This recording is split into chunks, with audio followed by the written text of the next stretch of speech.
I'd like to start with a simple question.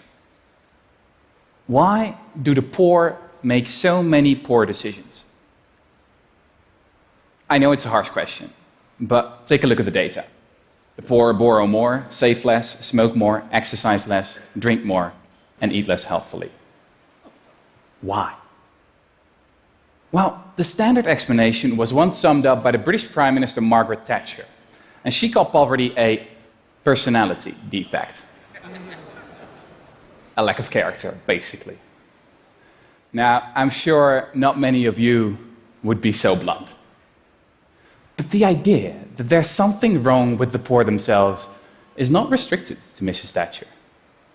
Some of you may believe that the poor should be held responsible for their own mistakes, and others may argue that we should help them to make better decisions. But the underlying assumption is the same. There's something wrong with them. If we could just change them, if we could just teach them how to live their lives, if they would only listen. And to be honest, this was what I thought for a long time. It was only a few years ago that I discovered that everything I thought I knew about poverty was wrong. It all started when I accidentally stumbled upon a paper by a few American psychologists. They had traveled 8,000 miles all the way to India for a fascinating study. And it was an experiment with sugarcane farmers. You should know that these farmers collect about 60% of their annual income all at once, right after the harvest.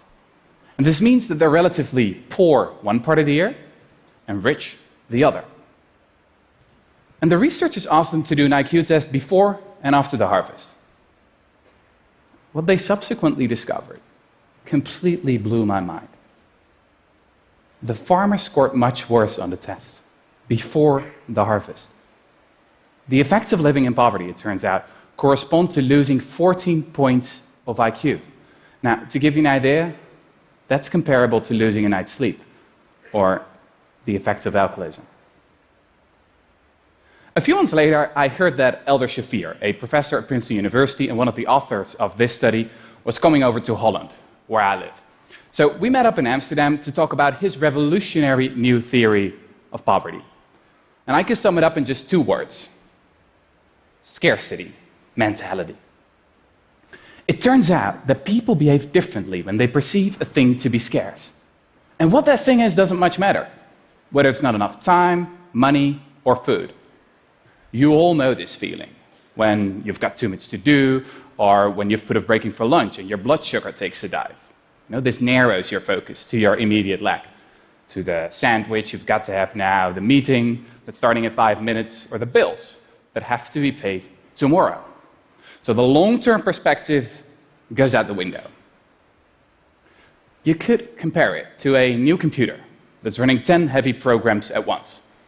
It gets slower and slower, making errors. Eventually it freezes, not because it's a bad computer, but because it has too much to do at once. Now, the poor have the same problem. They're not making dumb decisions because they are dumb, but because they're living in a context in which anyone would make dumb decisions. So suddenly, I understood why so many of our anti-poverty programs don't work. Investments in education, for example, are often completely ineffective. Poverty is not a lack of knowledge. A recent analysis of 201 studies on the effectiveness of money management training came to the conclusion that it has almost no effect at all. Now, don't get me wrong. This is not to say that the poor don't learn anything. They can come out wiser, for sure. But it's not enough. Or, as Professor Shafir told me, it's like teaching someone to swim and then throwing them in a stormy sea. I still remember sitting there, perplexed. And it struck me that we could have figured this all out decades ago. I mean, these psychologists didn't need any complicated brain scans. They only had to measure the farmer's IQ, and IQ tests were invented more than 100 years ago. Actually, I realized I'd read about the psychology of poverty before. George Orwell, one of the greatest writers who ever lived, experienced poverty firsthand in the 1920s. The essence of poverty, he wrote back then, is that it annihilates the future. And he marveled at, quote, how people take it for granted they have the right to preach at you and pray over you as soon as your income falls below a certain level. Now, those words are every bit as resonant today. The big question is, of course, what can be done? Modern economists have a few solutions up their sleeves. We could help the poor with their paperwork or send them a text message to remind them to pay their bills. Now, this type of solution is hugely popular with modern politicians, mostly because, well, they cost next to nothing. These solutions are, I think, a symbol of this era in which we so often treat the symptoms but ignore the underlying cause. So I wondered, why don't we just change the context in which the poor live? Or, going back to our computer analogy, why keep tinkering around with the software when we can easily solve the problem by installing some extra memory instead? Now, at that point, Professor Shafir responded with a blank look. And after a few seconds, he said, I get it. You mean you want to just hand out more money to the poor to eradicate poverty? Yeah, sure, that'd be great. But I'm afraid that brand of left-wing politics you've got in Amsterdam, it doesn't exist in the States. But is this really an old-fashioned leftist idea? I remembered reading about an old plan, something that has been proposed by some of history's leading thinkers. The philosopher Thomas More first hinted at it in his book Utopia, more than 500 years ago. And its proponents have spanned the spectrum from the left to the right, from the civil rights campaigner, Martin Luther King, to the economist, Milton Friedman. And it's an incredibly simple idea. Basic income guarantee. What it is? Well, that's easy. It's a monthly grant, enough to pay for your basic needs: food, shelter, education. It's completely unconditional, so no one's going to tell you what you have to do for it, and no one's going to tell you what you have to do with it. The basic income is not a favor, but a right. There's absolutely no stigma attached. So as I learned about the true nature of poverty, I couldn't stop wondering. I mean, is this the idea we've all been waiting for? Could it really be that simple? And in the 3 years that followed, I read everything I could find about basic income. I researched the dozens of experiments that have been conducted all over the globe. And it didn't take long before I stumbled upon the story of a town that had done it, had actually eradicated poverty, but then nearly everyone forgot about it. This story starts in Dauphin, Canada. In 1974, everybody in this small town was guaranteed a basic income, ensuring that no one fell below the poverty line. And at the start of the experiment, an army of researchers descended on the town. For 4 years, all went well. But then a new government was voted into power. And the new Canadian cabinet saw little point to the expensive experiment. So when it became clear there was no money left to analyze the results, the researchers decided to pack their files away in some 2,000 boxes. 25 years went by. And then Evelyn Forget, a Canadian professor, found the records. And for 3 years, she subjected the data to all manner of statistical analysis. And no matter what she tried, the results were the same every time. The experiment had been a resounding success. Evelyn Forget discovered that the people in Dauphin had not only become richer, but also smarter and healthier. The school performance of kids improved substantially. The hospitalization rate decreased by as much as 8.5%. Domestic violence incidents were down, as were mental health complaints. And people didn't quit their jobs. The only ones who worked a little less were new mothers and students who stayed in school longer. Similar results have since been found in countless other experiments around the globe, from the US to India. So, here's what I've learned. When it comes to poverty, we, the rich, should stop pretending we know best. We should stop sending shoes and teddy bears to the poor, to people we have never met. And we should get rid of the vast industry of paternalistic bureaucrats when we can simply hand over their salaries to the poor they're supposed to help. Because I mean, the great thing about money is that people can use it to buy things they need instead of things that self-appointed experts think they need. I mean, just imagine how many brilliant scientists and entrepreneurs and writers like George Orwell are now withering away in scarcity. Imagine how much energy and talent we would unleash if we get rid of poverty once and for all. I believe that a basic income would work like venture capital for the people.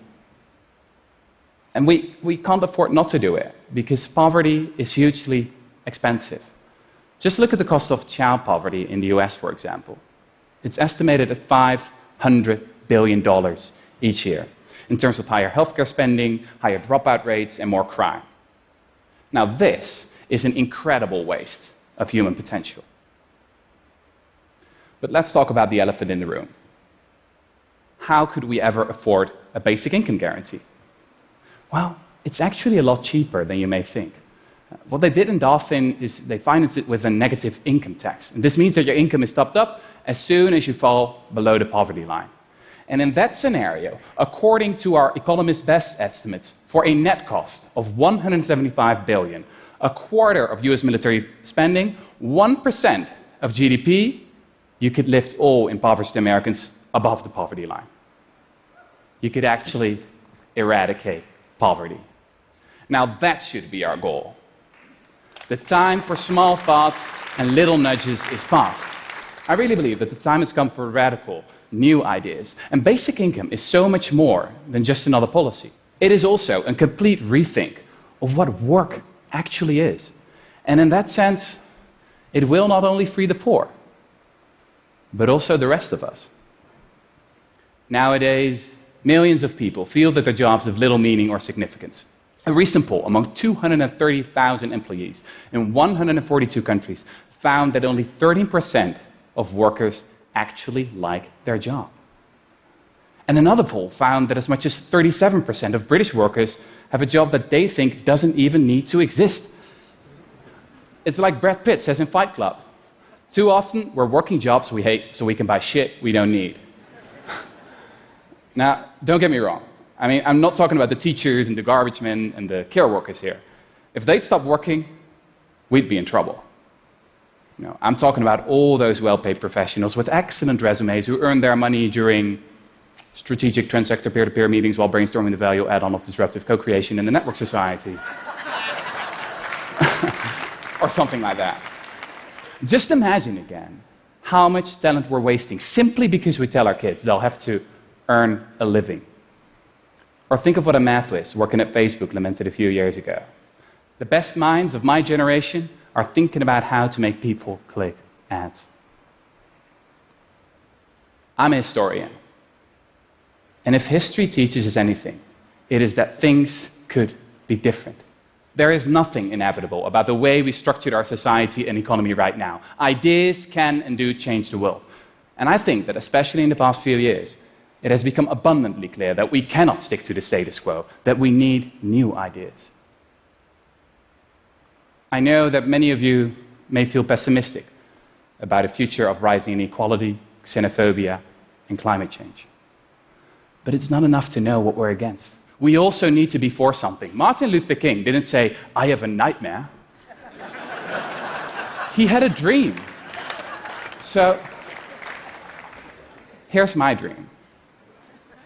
I believe in a future where the value of your work is not determined by the size of your paycheck, but by the amount of happiness you spread and the amount of meaning you give. I believe in a future where the point of education is not to prepare you for another useless job, but for a life well lived.